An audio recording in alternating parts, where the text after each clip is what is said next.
நமது கலாச்சாரம், நமது பண்பாடு எப்போதும் நம்முடன் நீடித்து இருக்கும். பாரத தேசத்தில் மகோனதமான புராண இதிகாசங்களை முழுமையாக அறிந்து கொள்ள subscribe Tilak. A wide range of LED lights for indoor and outdoor use. GR Lights make India bright.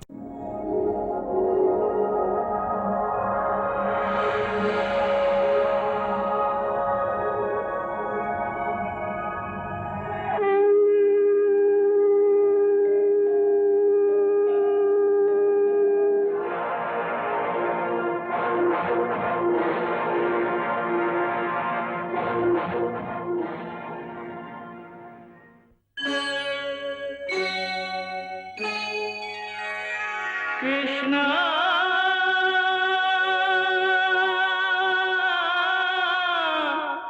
Krishna,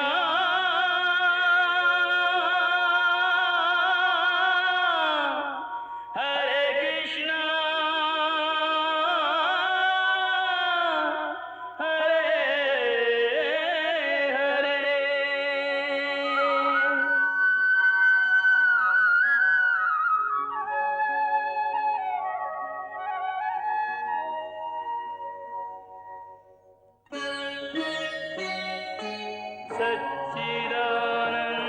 सच्चिदानन्दरूपाय विश्वोत्पत्त्यादिहेतवे तापत्रयविनाशाय श्रीकृष्णाय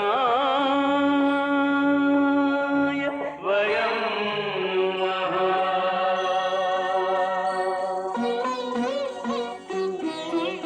श्रीकृष्ण गोविन्द हरे मुरारे, हे नाथ नारायण वासुदेव. हरे कृष्ण राधे राधे कृष्ण कृष्ण कृष्ण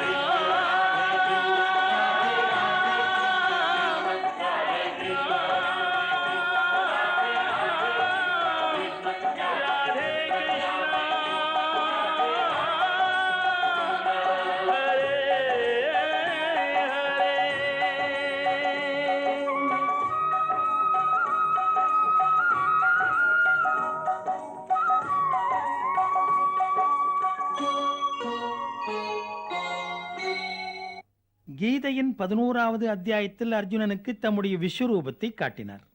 அதற்கு பிறகு கீதையின் 7 அத்தியாயங்கள் இன்னும் இருக்கிறது.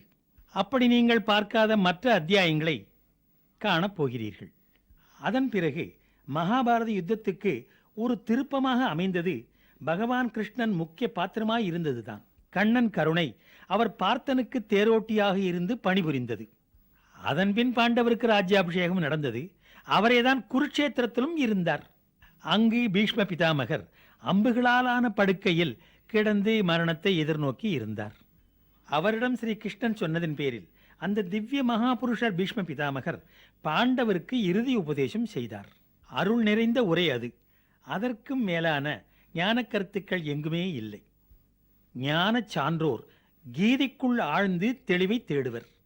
இந்த சாந்தி பருவத்துக்கு பிறகு பகவான் கிருஷ்ணனின் மானிட லீலை கதைகள் மிகவும் சுவைமிக்க பகுதி. அந்த பகுதி இந்த பூமியிலே நடத்த வந்த அவருடைய எல்லா செயல்பாடுகளையும் தனித்தனியாக செய்ததை காட்டுகிறது. பிரபு தன் பெற்றோருக்காக, தான் பிறந்த யாதவ குலத்துக்காக, சொந்த பந்தங்களுக்காக செய்யத்தக்கதை செய்தார். அவசியம் நேரும்போதெல்லாம் அதர்மத்தை, அநியாயத்தை, அகங்காரத்தை அடக்கவும் செய்தார். மகாபாரத போர் நடந்த மண் மீதுதான் ஸ்ரீ கிருஷ்ணர் கீதையை சொன்னார். ஒரு பயங்கர பாரத யுத்தத்துக்கு முக்கிய காரணங்கள் என்ன? இந்த பயங்கரத்துக்கு விதை யார் போட்டது? இந்த பகை யார் மூட்டியது? அற்ப துரியோதனனுக்கு பாண்டவரின் உயர்வை காண, புகழை தாங்க நெஞ்சில்லை. துரியோதனன் அவர்களை அரக்கு மாளிகையிலேயே கொல்ல பார்த்தான்.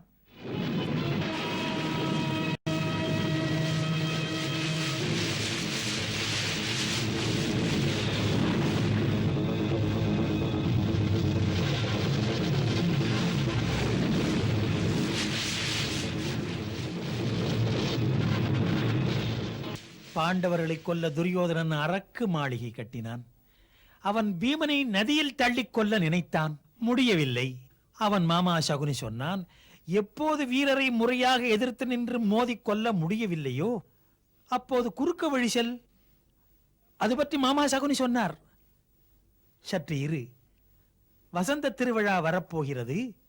அப்போது பாண்டவர்கள் மன்னர் திருதராஷ்டிரரிடத்தில் ஆசி பெற்றுச் செல்ல அஸ்தினாபுரம் வருவார்கள்.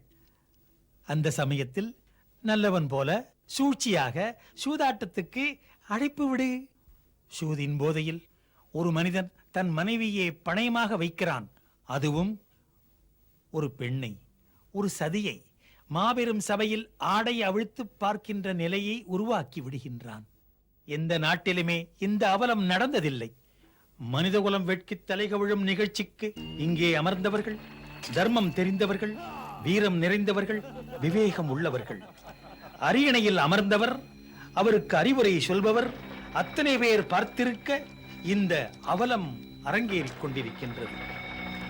அன்று கௌரவர் சபையில் சூது விளையாட்டாக நடத்தப்படவில்லை. திட்டமிட்ட சதியும் நரித்தனமும் இணைந்து செயல்பட்டது. தர்மரும் தம்பியரும் இதை பொழுதுபோக்கு என்றுதான் ஏற்று விளையாடினார்கள். ஆனால் கௌரவர்கள் இதை ஒரு போராக நினைத்து மாறாக செயல்பட்டார். கௌரவர் கூட்டம் கொக்கரித்துக் கொண்டிருந்தது. பாண்டவர் ஐவரும் அடங்கிய எரிமலையாய் அமர்ந்திருந்தார்கள். பிரபு, சூது கேடு விளைவிக்கும் அல்லவா? இது தெரிந்தும் கூட தர்மம் அறிந்த யுதிஷ்டரரை போன்ற ஞானியும் கூட பன்றத்திலே பகடை உருட்டி தங்கள் ஆற்றலை காட்ட விரும்புகிறார்கள். தேவி, கோமகன் மைந்தர்கள் யுத்தமோ சூதோ ஏற்காதிருந்ததில்லை. க்ஷத்ரியன் நெறிமுறை அது. எப்போது க்ஷத்ரியனை யுத்தத்திற்கு சூதிற்கு அழைக்கிறார்களோ அப்போது அவன் நிராகரிக்க கூடாது. ஏனெனில் சூதும் கூட ஒரு வகையில் யுத்தம்தான். சூதும் யுத்தமும் முடிவில் பேரழிவை தருவது. தெரிந்தும் க்ஷத்ரியனுக்கு சூதாடுவது கௌரவ பிரச்சனை, கை நிற்காது.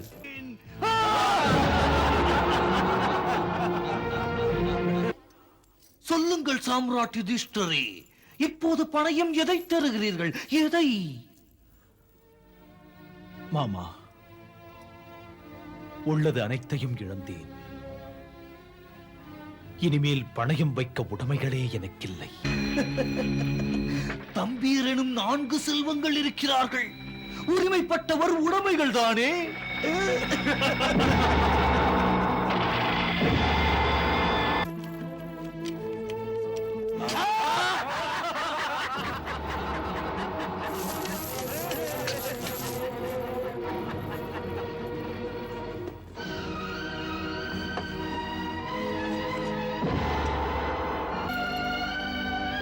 அற்புதமான ஒன்று இன்னும் தம்மிடம் இருக்கிறது.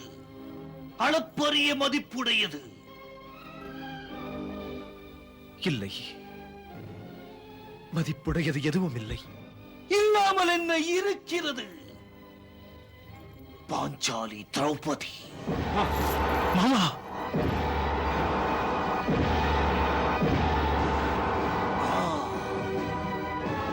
திரௌபதி. ஆடுங்கள், விட்டதை பிடிக்க விடாமுயற்சியுடன் இறுதி பகடை. அதிர்ஷ்டத்தை பாருங்கள்.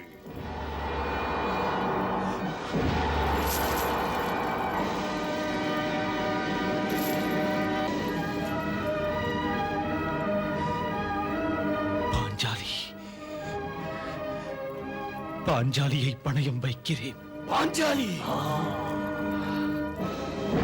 பாஞ்சாலி. 12. அப்படியே போடுகிறேன் பாருங்கள், அப்படியே போடுகிறேன்.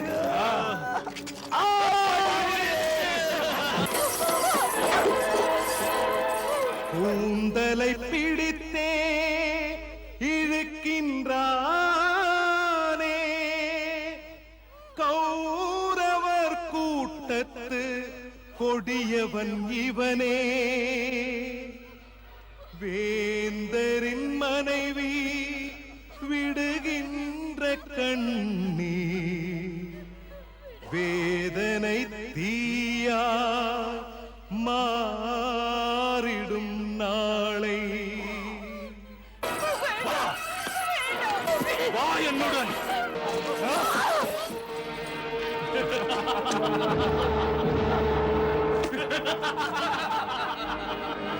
துச்சாசனா, ஆணையிடுங்கள் அண்ணா. எழுந்திரு.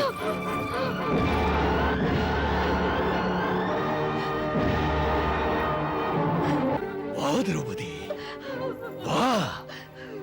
தயக்கமே, என் துணை மீது உட்கார். துரியோதனா, நீ ஒரு பெண்மணியை அல்ல, பாண்டவர் கண்மணியை இகழ்ந்தாய். இந்த பீமன் இன்று சபையில் சபதம் செய்கிறேன். எந்த தொடை மீது என் தேவியை வந்து உட்காரச் சொன்னானோ, என் இறைவன் மீது ஆணை, போர்க்களம் காணப் போகிறது. அந்த தொடையை நான் பிளந்து ரத்தம் குடிப்பதை. அடே துச்சாசனா, பீமனின் இன்னொரு சபதத்தையும் கேட்டுக்கொள். எந்த கையால் என் தேவியின் கூந்தலை பற்றி இழுத்து வந்தாயோ, அதற்கு பழிக்கு பழி உன் உடலை இரண்டாக பிளந்திடுவேன். அதில் பொங்கி வரும் ரத்தத்தை திரௌபதியின் கூந்தலில் பூசுவேன். யாரிடம் பேசுகிறாய்? யாரை பார்த்து சபதமிடுகிறாய்? எந்த முகத்தோடு உனக்கு இவள் மனைவி என்கிறாய்?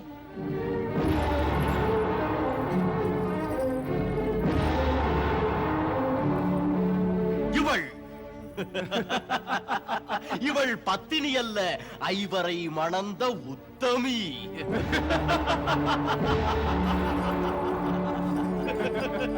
மணந்தது 5, இன்று 6 ஆனால் அது உங்கள் ஐவருக்கும் பொறுக்காதா?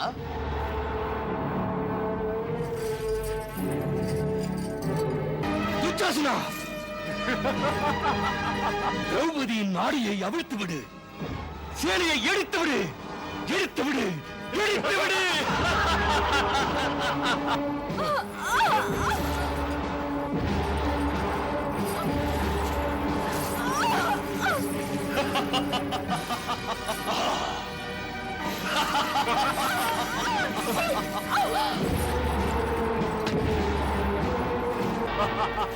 நெருங்காதே, நெருங்காதே. திரௌபதியை துகில் உரிகின்றானே, கௌரவர் கூட்டத்து கீழ்மகன் தானே. வீட்டுமனும் இதை பார்த்திருந்தாரே, வேதனையில் ஐவர் வீற்றிருந்தாரே.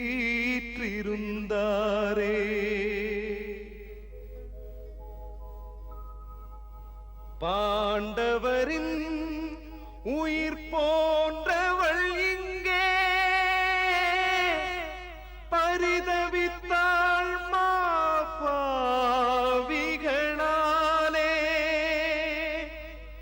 மாபெரும் சபையில் மனிதர்கள் இல்லை, யாரிடம் கேட்டும் ஓர் பதிலில்லை. இவர் தேடிகள் வாய் மூடிகள், இவர் தேடிகள் வாய் மூடிகள்.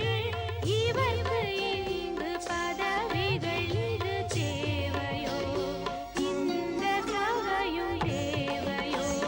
கிருஷ்ண சக்கரதாரி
கிருஷ்ணனின் அந்த அற்புத அருட்கொடைக்கு பிறகு அனைவரின் இருண்ட உள்ளங்களிலும் ஒளி பிறந்தது. ஒருவர் பின் ஒருவராக எழுந்தார்கள், நீதியை எடுத்துச் சொன்னார்கள். ஒருபுறம் பாண்டவரின் உரிமைக்காக குரல் எழுந்தது, இன்னொருபுறம் கௌரவரின் உரிமைக்காக கூச்சல் எழுந்தது. இறுதியில் ஒரு முடிவு எடுக்கப்பட்டது. பாண்டவருக்கு 12 வருட வனவாசமும் 1 வருட அஜ்ஞாத வாசமும் என்று. அதிலும் இன்னொரு நிபந்தனை, அஜ்ஞாத வாசத்தின் போது பாண்டவர் வெளிப்பட நேர்ந்தால் மீண்டும் 12 வருட வனவாசமும் 1 வருடம் அஜ்ஞாத வாசமும் ஏற்க வேண்டும் என்று. பெரியப்பாவின் தீர்ப்புக்கு பாண்டவர்கள் தலைவணங்கி தங்கள் ராஜாங்க உடைகளை களைந்து வனவாசம் செல்ல ஆயத்தமானார்கள்.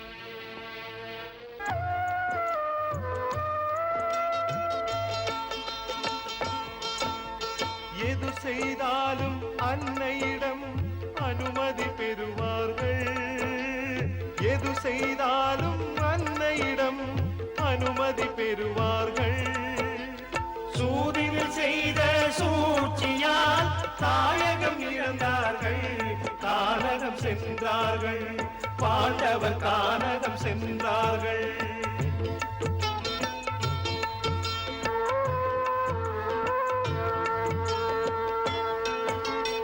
எது வந்தாலும் ஐவரின் நிழலாய் இவள் இருப்பாள்.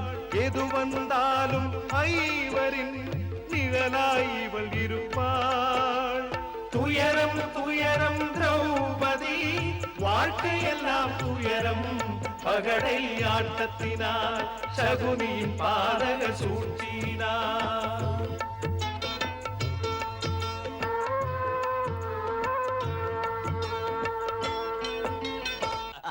மாமனே, முன்னேற்பாடாகத்தாம் இருந்திருக்கிறீர்கள். சூதாட்டம் தொடங்கும் முன்னால் தந்திர மந்திரங்களால் பகடையை வசப்படுத்தி இருக்கிறீர்கள். சகுனி மாமா சொன்னபடி பகடைகள் ஆடியதே. கர்ணா, உறக்கச் சொல்லாதே. உண்டே ஒரு பழமொழி, சுவர்களுக்கும் காது உண்டு என்று. உன் சத்தம் சகுனி மாமாவின் சதியை வெளியே கொண்டு போய்விட்டால் தொலைந்தது எல்லாம். சும்மா ஏன் என்னை பயமுறுத்துகிறீர்களா? நம்மை இன்று தட்டி கேட்க யாருமே இல்லை. மாமா, நான் ராஜாவாகிவிட்டேன், ராஜா.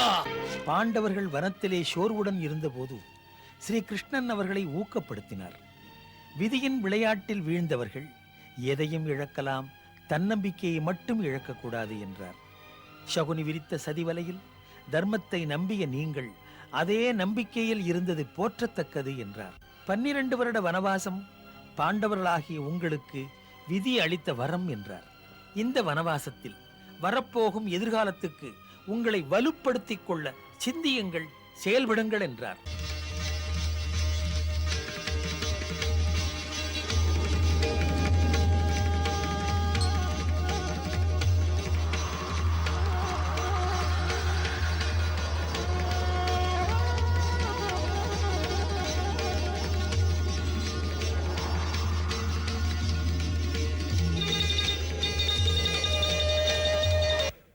இன்று பாண்டவர்களின் அஜ்ஞாத வாசத்தின் ஆரம்ப நாள். போங்கள், அவர்கள் எங்கிருந்தாலும் தேடுங்கள், தேடுங்கள், தேடுங்கள், தேடுங்கள், தேடி பார்த்து வந்து சொல்லுங்கள். காடு, மேடு, மலை, வனாந்திரம் எல்லா இடங்களிலும் தேடுங்கள். ஆகாசம், பாதாளம் அங்கும் தேடுங்கள்.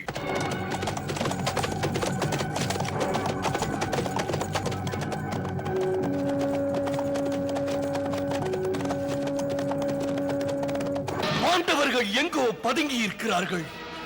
மாமனே, நாம் என்ன செய்வது, என்ன செய்வது? துரியோதனனுடைய ஒற்றர்கள் பாண்டவர்களை தேடாத இடமில்லை, அவர்கள் இருக்கும் இடத்தை தெரிந்து கொள்ள எடுக்காத முயற்சிகள் இல்லை. தேடப்பட்ட பாண்டவர்கள் விராட மன்னரின் ராஜ மாளிகையில் ஊழியர்களாக பொறுப்பேற்று அடுத்தவர் அடையாளம் கண்டுகொள்ள முடியாதபடி அஜ்ஞாத வாசத்தை கழித்தார்கள். சாம்ராட் யுதிஷ்டர் கங்கபட்டர் என்ற பெயருடன் விராட மன்னர் பொழுதுபோக்குவதற்கு உறுதுணையாக இருந்து காலத்தை கழித்து வந்தார். கதா யுத்த மேதை பீமசேனன் வல்லவன் என்ற பெயருடன் உணவு சமைக்கும் பொறுப்பேற்று ஊழியம் புரிந்து கொண்டு வாழ்நாளை கடத்தி வந்தான்.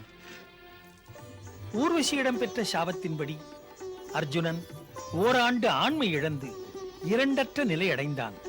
அவன் பிரகன்னலை என்ற பெயரில் ராஜகுமாரி உத்தராவுக்கு ஆடல் கலை கற்றுத்தந்து தன் வாழ்நாளை கடத்தி கொண்டிருந்தான். நகுலன் குதிரைகளை பராமரிக்கும் ஊழியனாக சேவகம் புரிந்து கொண்டிருந்தான். சகதேவன் பசுமாடுகளுக்கு தீனி கொடுத்து பரிவுடனும் பொறுப்பு உணர்ச்சியுடனும் அவைகளை பாதுகாத்து தன் காலத்தை கழித்து வந்தான். முன்னாள் மகாராணி திரௌபதி விராட மன்னனின் மகாராணிக்கு அலங்காரம் செய்யும் தாதியாக அமர்ந்து ஊழியம் புரிந்து கொண்டிருந்தாள். என்ன மாயம் பிரபு, இன்று மிக்க மகிழ்ச்சியுடன் இருக்கிறீர்கள். ஆம் தேவி, இன்று பாண்டவர்களின் 13 வருட துயர வாழ்க்கை நடந்து முடிகிறது. தேவி, அஜ்ஞாதவாசத்துக்கு பிறகு இன்று பாண்டவர் அந்த விராட மன்னனின் சபையில் போய் நின்றால் மன்னன் விராடனின் நிலை என்ன ஆவது? அந்த விஷயமே என்னை சிலிர்க்கச் செய்தது. தாம் சக்கரவர்த்தி சாம்ராட் யுதிஷ்டிரர் தம்பியர் 4 சேர்ந்து எளியவன் மாளிகையில் எடுபிடி வேலை செய்தீர்கள். உங்களுக்கு நான் பணி செய்வதற்கு பதில் தாங்கள் பணி செய்தீர்கள். எனக்கு என் அறியாமை தண்டனைக்குரியது. இந்த பிழைக்காக அன்புடன் தாங்கள் என்னை மன்னியுங்கள்.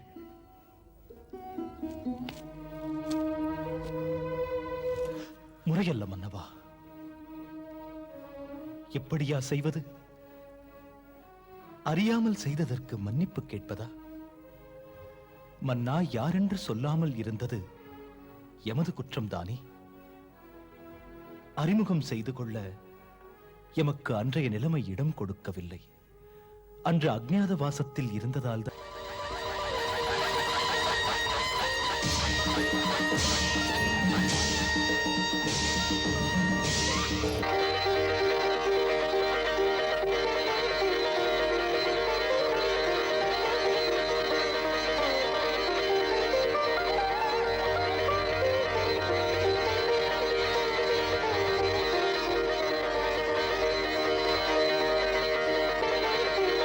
எங்கள் பாக்கியம் துவாரகாதீசர் இந்த மாளிகையை புனிதப்படுத்தியது.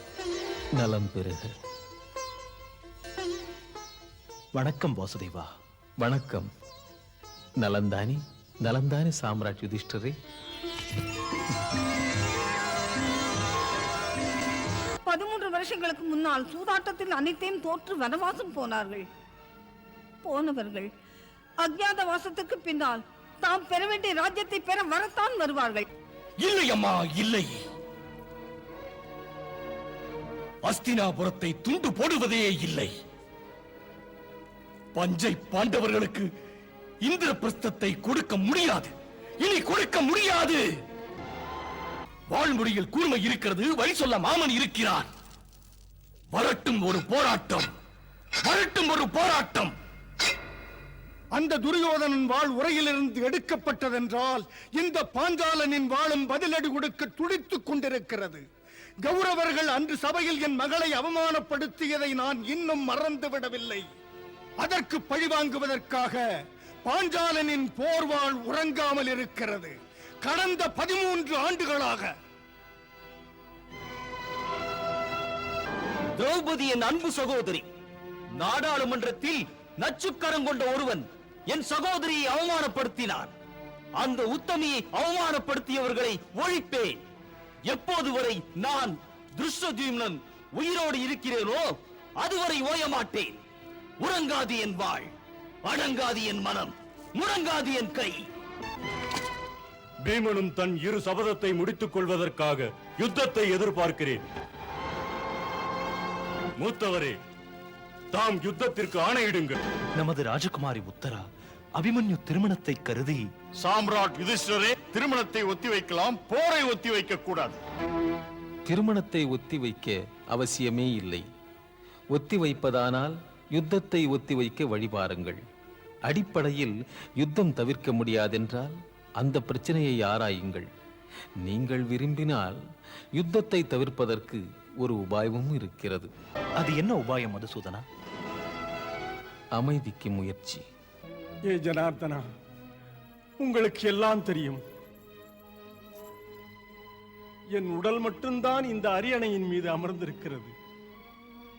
ஆனால் என் உள்ளமோ பாசபத்தம் என்ற வலைக்குள்ளே மாட்டிக்கொண்டு எங்கோ ஒரு இருண்ட சிறையிலே முடங்கி கிடக்கிறது. நான் பாசங்களுக்கு அடிமை. உங்களுக்கும் தெரியும். மாதவா, இந்நிலையில் என்னால் எதுவும் செய்ய இயலாது.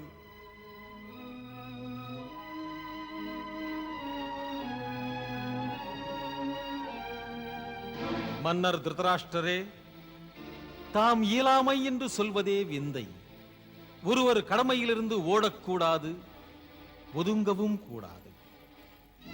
தாங்கள் மன்னர். மன்னர் ஒரு மன்னர் யாருக்கும் அடங்கக்கூடாது. அடங்கினால் அது அழகும் ஆகாது. முறைகளை மறந்து மன்னரை மடக்கி வைக்கிறார். இது இன்னொருவர் அதிகாரங்களை அழுத்தப் பார்ப்பது. மருகனே, ஸ்ரீகிருஷ்ணன் தூது வந்ததை மறந்து தூபம் போடுகிறார். இது தூதரின் மரியாதைக்கு உகந்ததல்ல. தந்தையுடன் பிள்ளையை மோதவிட்டு நம்மை சிறைப்பிடிக்க பார்க்கிறார். அவர் என்னை சிறைப்படுத்த நினைப்பது.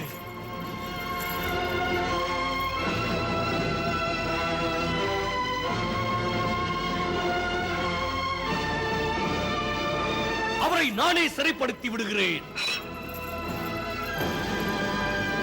கர்ணா, அழைத்துக் கொள்ள அவரை. பாண்டவர் பக்கம் பேசும் தூதரை. நில்லுங்கள். யாராவது துவாரகாதீசரை நெருங்கி வர முயற்சி செய்தீர்களானால் இங்கேயே இந்த மாமன்றத்திலேயே கொல்லுவேன். சாத்யகி, உட்கார்.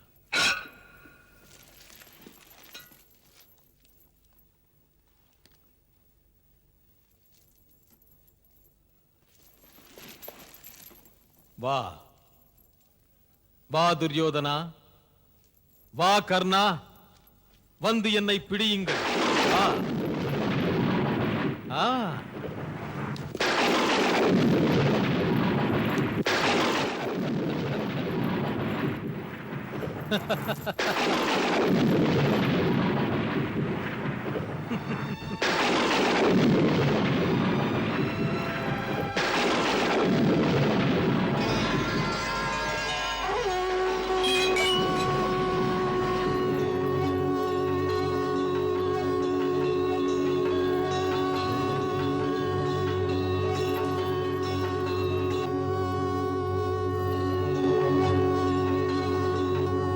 ஜெய் ஸ்ரீ கிருஷ்ணா.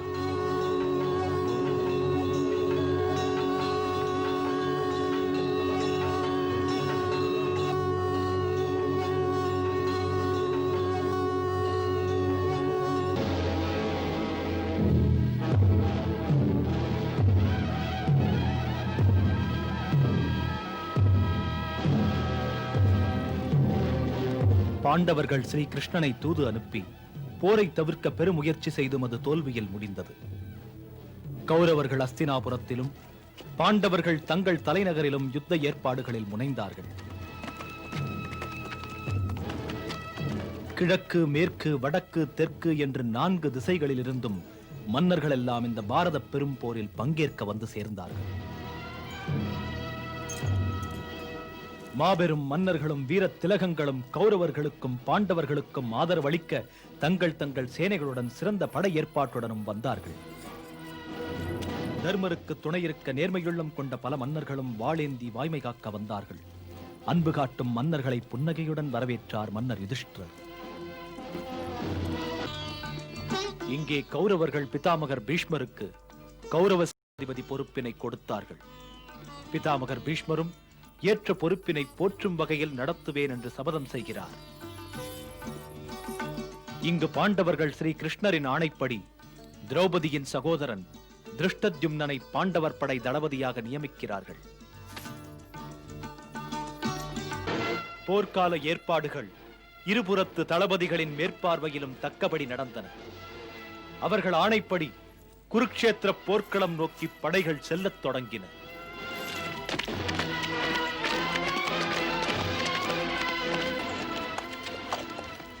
நான் பிதாமகர் பீஷ்மர், கௌரவரின் சேனாதிபதி. எமது அனைத்து சேனைகளுக்கும் குருட்சேத்திரம் நோக்கி புறப்படுவதற்கு கட்டளையிடுகிறேன்.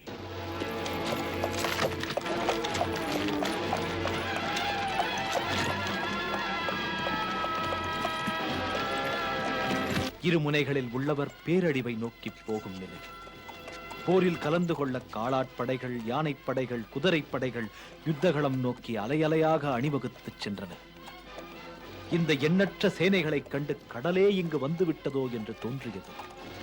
குருட்சேத்திர களத்தில் மாவீரர்களின் தலைகளே எங்கு நோக்கினோம். வீரர்களின் தலைகள் ரத்தம் குடிக்க இருக்கும் பூமியையே மறைத்து விட்டன.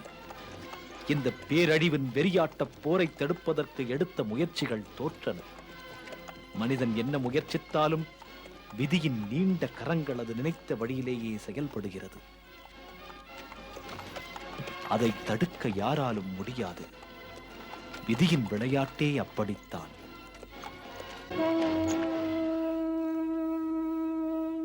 மூளையே கலங்கிவிட்டது.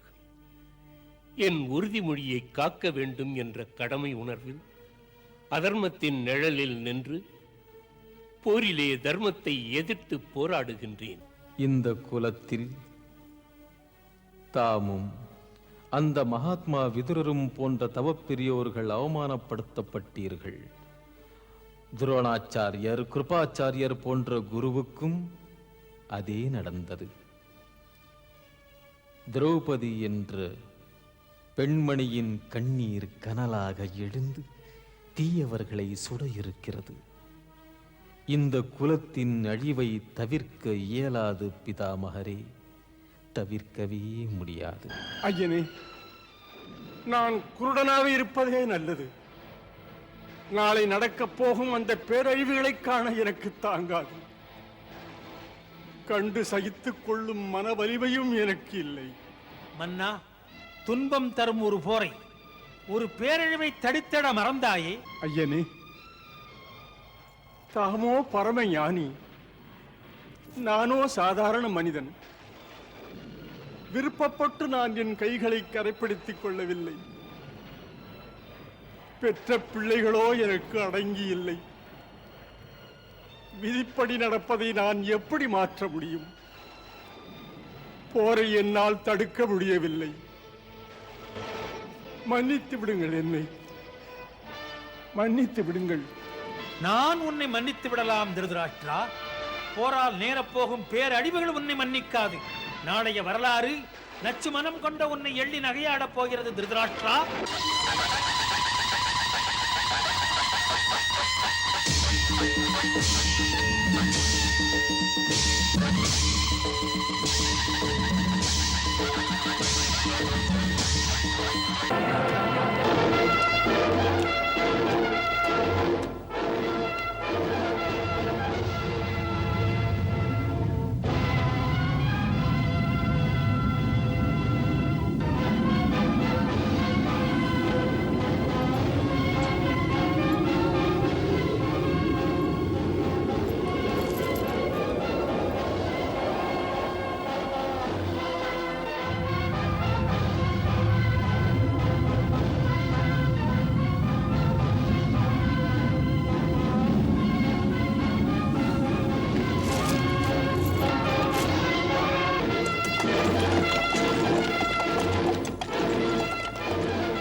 தர்மக்ஷேத்திரமான குருட்சேத்திரத்தில் நடக்க இருக்கின்ற போரிலே நம்மவர்களும் பாண்டவர்களும் எப்படி ஒரு நிலையில் இருக்கிறார்கள்?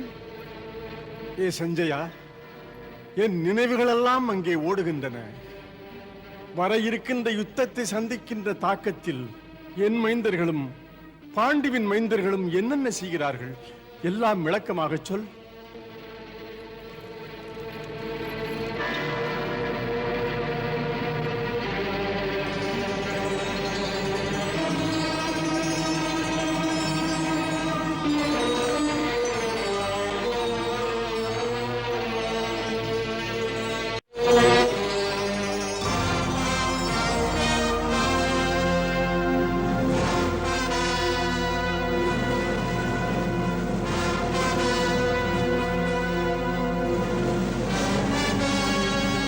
ஏ கேசவா, பகைவர் சேனையை நான் அருகில் சென்று பார்க்க வேண்டும்.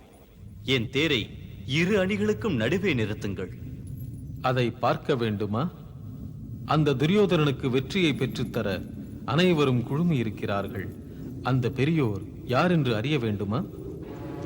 ஆம் கேசவா, பார்த்தன் அதை காண விழைகிறேன். செல்லுங்கள், என் ரதத்தை இரு அணிக்கும் நடுவில் நிறுத்துங்கள்.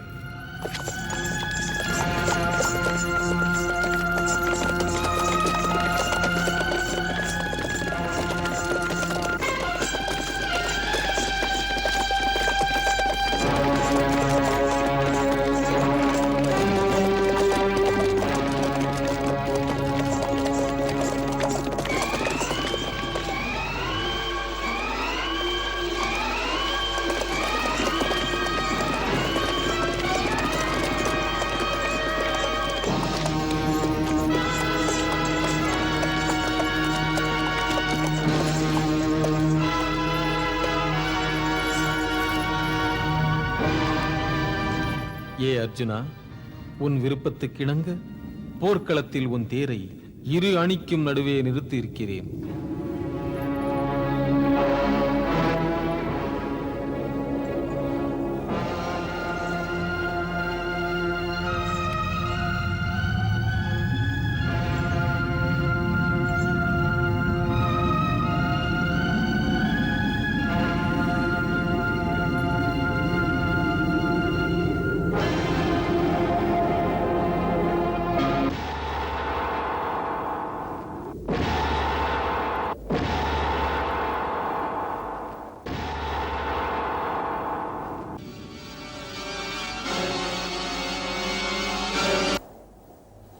அன்பு, பாசம், உறவு என்ற மாய வலையில் சிக்கிய அர்ஜுனன் நடுங்கினான், தளர்ந்தான்.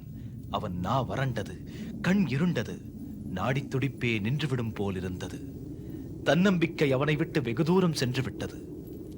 வீரம் இருக்க வேண்டிய நெஞ்சிலே அச்சமும் அறியாமையும் குடிகொண்டது. இந்த சமயம் யோசிப்பதற்கல்ல, யுத்தம் செய்வதற்கு. உனது காண்டீபத்தின் நாணோசை கேட்பதற்காக இந்த போர்க்களம் மட்டுமல்ல, மேலே வானத்தில் உள்ள தேவர்களும் எதிர்பார்க்கிறார்கள். மகேந்திரனின் ஆசை உனக்கு வீரம் எந்த அளவு இருக்கிறது என்று காண. அர்ஜுனன் இதை கேட்டு சிந்தனை ஒடுங்கி செயலிழந்து சிலை போல் நின்றான். அவன் நெஞ்சம் நடுங்கியது. எடுத்து வளர்த்தவர்களையும் உறவினர்களையும் எப்படி இரக்கமின்றி கொல்வது என்று.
இல்லை இல்லை இல்லை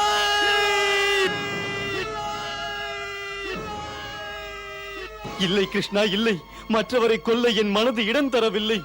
பந்துக்களை கொன்றதாக நான் சொப்பனம் கூட காணவில்லை.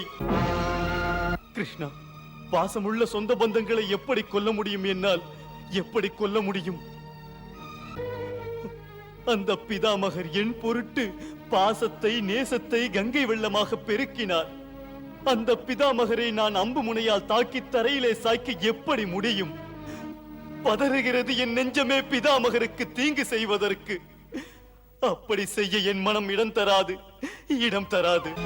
பார்த்தா, இன்னமும் சொந்தமென்றே நினைக்கிறாய். அதுதான் உனது புத்தியை மயக்கி மழுங்க வைக்கிறது. பாசம் உனது விவேக கண்களை மறைப்பதை நீக்கிவிட்டால் தலை நிமிர்ந்து அனைவரையும் வீழ்த்தி வென்று விடுவாய். ஏ மதுசூதனா, நான் இவர்களை மோத வேண்டும் என்கிறாய். மோதுகிறேன். மோதுவதற்கு தயங்கவில்லை. உறவு முறையினரை கொலை புரிந்து பாவத்தையா செய்வது? ஏ கிருஷ்ணா, உனக்கும் தெரியும், யுத்தம் வந்து மோதுவதாலே ஜனங்களின் வாழ்க்கையை பாதிக்கிறது. அழிவின் பயங்கரத்தாலே அன்பும் அறமும் பண்பும் பாழாகின்றது. அச்சமும் மோசங்களும் மனித உடல்களை பீடிக்கின்றது. எப்படி பார்த்தாலும் என்னை ஏதேதோ சிந்தனைகள் சுடுகின்றன. உயிர்களை அழிக்கின்ற காரணத்தால் வாழ்க்கையின் நிலைகளே தடுமாறி போகிறது. கோபத்துக்கிடம் தரும் காரணத்தால் நல்ல குலங்கள் குணங்கள் நசித்து போய் விடுகின்றன. இனி போராட மாட்டேன், மாட்டேன், போராட மாட்டேன்.